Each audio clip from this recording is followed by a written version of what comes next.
It was nearly midnight in the gleaming glass tower of Vance Global Holdings.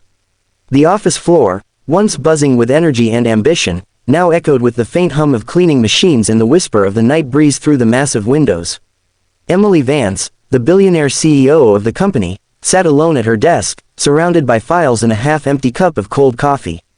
The stock market had taken an unexpected hit, and her company, once unstoppable, was teetering on the edge of a crisis. Investors were losing faith, and every advisor she'd spoken to offered the same recycled strategies. Frustration burned behind her polished composure. She rubbed her temples, muttering, "Everyone talks in circles. I need someone who actually understands money." At that moment, the faint sound of a mop bucket rolling down the hallway caught her attention. The janitor, an older man with silver streaks in his hair, was quietly working near her office door.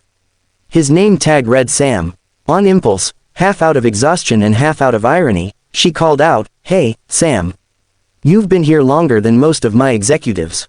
Got any financial advice for a billionaire in trouble?" She smirked to herself, expecting an awkward laugh or silence. But Sam looked up, meeting her eyes with calm, steady confidence. Then he put his mop aside and said softly, "Depends.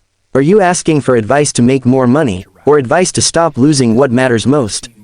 Emily blinked. The question hit her harder than she expected. What do you mean?" Sam walked closer, his tone respectful yet firm. "People lose everything chasing numbers, ma'am. I've seen it here for 20 years. They stop looking at faces and start looking at figures. Money's like water, it flows. But people, once they dry up, you can't buy them back." She leaned back in her chair, speechless. Something about his words, simple, unpolished, yet deeply true, pierced through the noise that had clouded her mind for months. Sam gave a small smile. "You know, before I was a janitor, I used to run a small business. Family company. We lost it when the market crashed in 2008. I cleaned offices to keep my kids in school. They both graduated last year, one's a teacher, one's a nurse." He chuckled softly. "Guess I made a pretty good investment after all." Emily's throat tightened. Here she was, drowning in millions, yet feeling more lost than a man pushing a mop at midnight.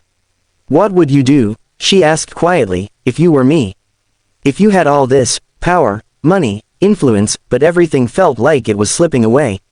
Sam thought for a moment, then said, "I'd start by remembering what I wanted it for in the first place. Every fortune starts with a reason, a dream, a purpose. Find that again, because when you forget why you're building, the whole thing crumbles, no matter how high you climb." The room fell silent. The city lights outside glimmered across the glass walls, reflecting both of them, one woman at the top, one man at the bottom, yet somehow, in that moment, equals. Emily exhaled slowly. "Sam, would you mind coming to my office tomorrow morning? I think I could use a bit more of your kind of advice." He smiled politely. "Sure, Ms. Vance, but I'll still have to finish the floors first." That night, Emily didn't look at another spreadsheet. She just sat there, watching the janitor quietly mop the marble floors of her empire, realizing that maybe, just maybe, the man cleaning her reflection off the ground had already found something far richer than she ever had. And for the first time in years, she felt hope.